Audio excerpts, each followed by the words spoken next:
la relación entre derecho y violencia que plantea el autor alemán de origen judío Walter Benjamin en su obra Una crítica a la violencia del derecho, que fue escrito, como lo señala Donner en el año 2015, en un momento en el que las democracias parlamentarias europeas eran sacudidas por los movimientos nacionalistas y revolucionarios.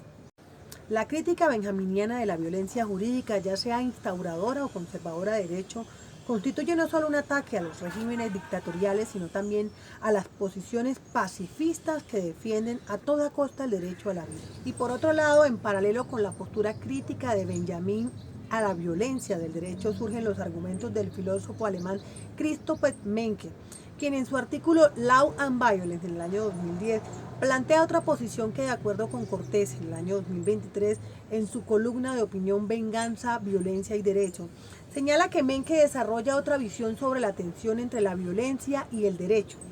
haciendo una reconstrucción del pensamiento jurídico sobre la tragedia griega y presenta dos versiones del derecho. Ante estas dos posturas disímiles, vale la pena preguntarse entonces, ¿es la violencia del derecho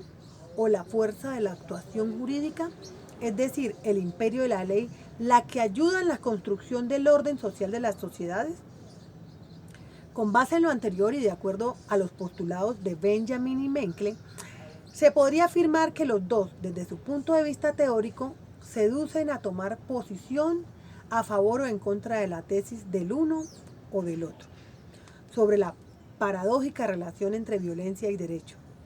Sin embargo, y pese a que se comparta la idea de que el derecho es poder, es fuerza y autoridad que funda y conserva la ficción jurídica y que en muchas ocasiones le permite al derecho disponer legítimamente de la vida de las personas al punto de suprimirla, también es cierto que el derecho, a través de las decisiones judiciales, sentencias o las normas, ha ayudado a ponerle fin a la violencia salvaje que ejercen las personas sobre otras o a sí mismas, como lo argumenta Menke. La paradoja existente entre el derecho y la violencia en la teoría de Benjamin es la violencia la que sostiene el derecho. Desde el punto de vista que lo presenta y en su contexto histórico, puede ser que sí, porque la fuerza que ejerce el derecho y su legitimidad han logrado que los seres humanos, en su mayoría, regulen su comportamiento libre. Sin embargo, ¿cómo se podía pensar el derecho sin esa fuerza, sin ese poder y sin esa violencia, como lo domina Benjamin? Para hacer justicia, para que se haga legítima la autoridad y para que el grueso de la población mundial, con base en ese peso, pueda establecer pausas para la obediencia pasiva.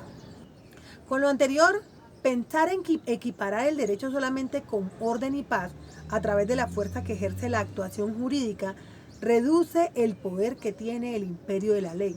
para ponerle fin a los conflictos que devienen muchas veces de las sociedades y los individuos. De acuerdo con Menke, la ley es posible porque es la misma para todos y su eficacia está ligada exactamente a esa imparcialidad en la que se cree, por esa igualdad en la que se presentan las dos partes ante un tercero que juzgará y castigará a quien haya cometido una violación. Lo que se podría establecer de esta contradicción entre violencia y derecho es que es necesario delimitar la violencia, pues por siglos los seres humanos han causado muertes y horror a inocentes en nombre de causas justas que terminan en consecuencias injustas, pero que luego de suprimir la vida no hay más remedio que recibir el castigo y enmendar el camino para que a presente y futuro esto no siga sucediendo. Todo esto se ha logrado a través de acuerdos y consensos mundiales para poner límites que le den legitimidad al derecho en todo el globo terráqueo. Lo mencionado anteriormente parece utópico porque a veces la realidad supera la ley o al derecho, pero a pesar de esta profunda imbricación es necesario desligar, como lo hizo Benjamin, la violencia y el derecho. Toda vez que la violencia en su forma pura es arbitraria, caótica e impredecible, y por el contrario el derecho aspira a ser un sistema racional y ordenado que busca regular la convivencia social y establecer límites a la violencia arbitraria. El hecho de que esa aspiración a la racionalidad se vea constantemente amenazada por la violencia inherente propia al sistema jurídico no da legitimidad absoluta para desacreditar por completo el derecho, sino más bien a repensar aquellas falencias que pueden ayudar a sacar el máximo potencial del que goza y del que puede mejorar, para evitar que en las manos equivocadas se convierta en un instrumento de opresión que se evidencia en algunos territorios en el mundo. Entonces es ahí cuando se piensa que el derecho, como lo visiona Menke, va mucho más allá de castigar al diente por diente, de olvidar la práctica generalizada de los estados de utilizar la violencia legal para imponer y aplicar la fuerza.